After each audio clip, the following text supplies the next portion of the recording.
वैशाली ही एक ऐसा जिला है जहां अंग्रेजों का सब जगह राज था, लेकिन वैशाली उस जमाने में भी स्वतंत्र राज्य था। संत बड़े परमारथी धर्म जो बरसों आए, तपन बुझाए कि और कि अपने पारस लाए। धर्म को नहीं जो ज्ञान को जानेंगे, वे अपने अंदर ही उस परम पिता परमात्मा का, उस ब्रह्मांड का दर्शन करेंगे। जी आजकल तो हमारे समाज से जो है राजनीति हो ही नहीं रहा, राजनीति को लोग समझ ही नहीं रहे। राजनीतिक पर जब आप बात करते हैं तो राजनीतिक तो भगवान राम ने की, उनके आंखों पर पर्दा पड़ा, वे अपनी पर्दा हटाकर अपनी इच्छा की पूर्ति करते हैं, बल्कि वैशाली की नहीं। वैशाली ही एक ऐसा जिला है जहां अंग्रेजों का सब जगह राज था, लेकिन वैशाली उस जमाने में भी स्वतंत्र राज्य था। बिहार में जब चुनाव होते हैं, जब चुनावी माहौल होते हैं, तो तमाम सवाल खड़े होने लगते हैं कि बिहार में काबा, ऐसे शब्दों का प्रयोग करना। दरअसल आज आपको उसी सारे शब्दों से रूबरू कराऊंगा, क्योंकि बिहार का फिर एक चुनाव जो है सर पर है, ग्राम पंचायत का चुनाव सर पर है। लेकिन हम राजनीति की ओर नहीं ले जाना चाहेंगे आपको। एक ऐसे एक विद्वान से, धर्म विद्वान से आपको मुलाकात कराएंगे। उसके साथ हमारे ओपोजिट में बैठे एक विद्वान हैं, उनसे भी बात कराएंगे। नमस्कार, मेरा नाम राजू पांडे है और कैमरे के पीछे अखिलेश है। आप खबरी 24/7 देख रहे हैं। तो वैशाली में क्या है, यहाँ के जन्म, यहाँ के अभिभावक हैं और यहाँ के जन्मभूमि भी इनका यहीं है। तो इनसे जानना चाहेंगे कि क्या है वैशाली में, क्या है विशेष तौर पर जानना चाहेंगे, क्या है वैशाली में। वैशाली तो भगवान महावीर का जन्मभूमि है और राजा विशाल का गढ़ है, जिससे बड़े बड़े लोग आते हैं, देश विदेश के लोग आते हैं। प्रेम परिचय को पहचान बनाता है, हर एक वीराने को एक गुलनिस्ता बना देता है। आप बीती नहीं कहता, मैं अपनी बीती कहता हूँ। प्रेम तो जो है भगवान को, आदमी को इंसान से बना देता है। वैशाली की खूबियाँ क्या है? वैशाली में कई पर्यटन स्थल है, अशोक का स्तंभ भी है। तो इन सब के बारे में क्या, अशोक का स्तंभ के बारे में क्या बताना चाहिए? क्या यह अशोक स्तंभ तो बहुत दिनों का पुराना है और पुराने ज़माने से आ रहा है। वैशाली गढ़ जो है राजा विशाल का है, जहाँ बड़े बड़े संत लोग आए और उनके श्राप के ही कारण राजा विशाल का जो है नाश हुआ, जो आज वह गढ़ के रूप में है, जो संत को नहीं पहचान सके। और संत बड़े परमारथी धर्म जो बरसों आए, तपन बुझाए कि और कि अपने पारस लाए। राम सिंधु धन सज्जन धीरा, चंद तरु हरि संत समीरा। सब प्रकार फल भक्ति सुहाई, सो बिनु संत न काहू पाई। अस विचारी जो करही सत्संगा, राम भक्ति ते सुलभ विहंगा। तो जो उस महावीर के ज्ञान को जान लेंगे, धर्म को नहीं जो ज्ञान को जानेंगे, वे अपने अंदर ही उस परम पिता परमात्मा का, उस ब्रह्मांड का दर्शन करेंगे, जैसे काकभूषुंड जी ने भगवान राम के हृदय में दर्शन किया।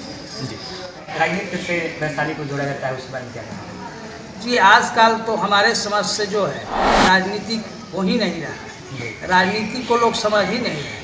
राजनीतिक पर जब आप बात करते हैं तो राजनीतिक तो भगवान राम ने की, कि जिसके पिता बाली का वध किया और उसके पुत्र अंगद को रावण के दरबार में भेजता है और दूत बनाकर भेजता है। और दूत वही बनता है जो सबसे विश्वासी होता है। और जब वहाँ पहुँचा तो रावण ने पूछा कि नाम तुम्हारा क्या है? तो अंगद।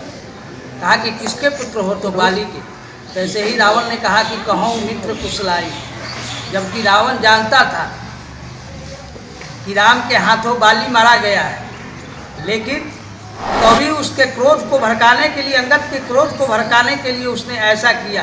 अंगद ने बड़ा सुंदर जवाब दिया कि दीन 10 गए बाली पहिए जाई, पूछई कुशल सखाउर लाई।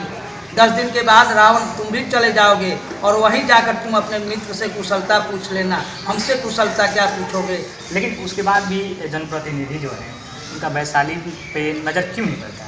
वैशाली की ओर आकर्षित क्यों नहीं होते हैं? यहाँ के इसको पर्यटन स्थल पहले से ही इसको फिर से बढ़ाने की कोशिश क्यों नहीं करते? इसलिए कि उनके आंखों पर पर्दा पड़ा, वे अपनी पर्दा हटाकर अपनी इच्छा की पूर्ति करते हैं, बल्कि वैशाली की नहीं। वैशाली ही एक ऐसा जिला है जहाँ अंग्रेजों का सब जगह राज था, लेकिन वैशाली उस जमाने में भी स्वतंत्र राज्य था। सब जैन धर्म है वो पूरा अहिंसा पर टिका हुआ। अच्छा। यानी जो जैन धर्म का एक वृक्ष मान लो, जो उसकी जड़ें हैं वो अहिंसा है, और जो उस जड़ के सूसक पोषक है वो भगवान महावीर हैं। जिसने उस जड़ को बनाया वो भगवान महावीर है। और तो उनका यहाँ पर जन्म स्थान माना जाता है। अच्छा, बासु कुंड के बारे में क्या बताना चाहिए आप? बासु कुंड जिस मंदिर में आज हम लोग उपस्थित जहाँ पे आज हम लोग उपस्थित हैं, जिस स्थल पर हम लोग उपस्थित हैं, इसके बारे में आप क्या बताना चाहिए, तो बताइए। इसका नाम पहले कुंडपुर था, फिर धीरे धीरे सुधार हो उसका नाम बासु कुंड हो गया। बासु गया, रत्न वगैरह मिल गया, और भी जो उस समय की चीज़ें थी वो मिलती रही, तो वो उसको ब्लैक में बेचते रहे। जब यह बात सरकार के कानों तक पहुंची तो उन्होंने इस पर गौर गिरी थी और यहाँ पे खुदाई आदि करवाई। तो उस समय में यहाँ पे कुंडल आभूषण भी मिले भगवान महावीर के, क्योंकि यहाँ पे जन्म हुआ था। बेसिकली क्या होता था, पहले जो बच्चों का जन्म होता था वो अपने ननिहाल में होता था। तो उससे भी हम समझें तो जो राजा विशाल थे वो भगवान महावीर के नाना थे। ऐसा रामधारी सिंह दिनकर ने भी लिखा अपनी कविता में, अन्य भी जो लेखक हुए उन्होंने भी अपनी कविताओं में ऐसा जिक्र किया कि वैशाली में जो भगवान महावीर थे वह इस गणतंत्र के प्रथम प्रधानमंत्री थे। और उस समय की जो उनके समय में जो सील आदि चलते थे, मुहर, वो भी यहाँ पर खुदाई आदि में प्राप्त हुई। और जो उनके नाना जी थे वो यहाँ के राष्ट्रपति मान लो, यानी उस राज्य के राष्ट्रपति थे, यानी प्रथम गणतंत्र की स्थापना, जो हमारी जितनी भी राजनीति करते हैं उस राजनीति के प्रथम सूत्रधार या उसकी प्रथम जड़ आप भगवान महावीर को मान सकते हैं। या और जहाँ से राजनीति की शुरुआत हुई तो आप भगवान महावीर को मान सकते हैं कि यहाँ से राजनीति की शुरुआत हुई। आपको बता दें कि ये जो यानी जो भूतकाल में, यानी आज से पहले जो ये स्थान था बहुत ही समृद्ध होगा, क्योंकि हमारे जो यानी जो जैन शास्त्रों में वर्णन आता कि जब तीर्थंकर का जन्म होता है यानी भगवान का जन्म होता तो बहुत सी रत्नों की वर्षा होती है, और वो जो जिस गांव में उनका जन्म होता वो बहुत ही समृद्ध होता गांव। तो उसके हिसाब से अगर देखें जैन शास्त्रों के अनुसार तो ये उस समय समृद्ध रहा होगा। किसी कारणवश प्रलय आदि आने पर, आताताइयों के आने पर ये अस्त व्यस्त हो गया। और आपको बता दें कि जो भगवान महावीर जो वैशाली है वो भगवान महावीर की जन्मभूमि मानी जाती है।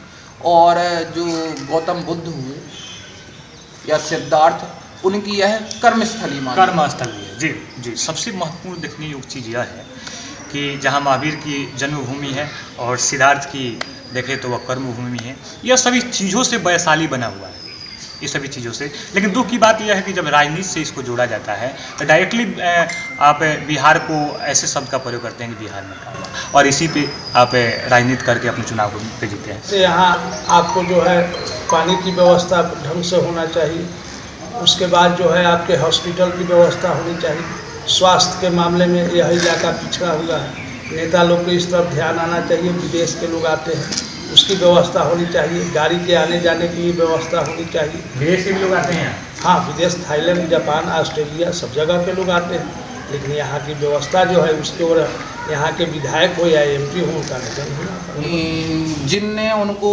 राजनीति करना सिखाया है, जहाँ से राजनीति की शुरुआत हुई वो बिहार से हुई, और बिहार में भी वैशाली से राजनीति की शुरुआत हुई।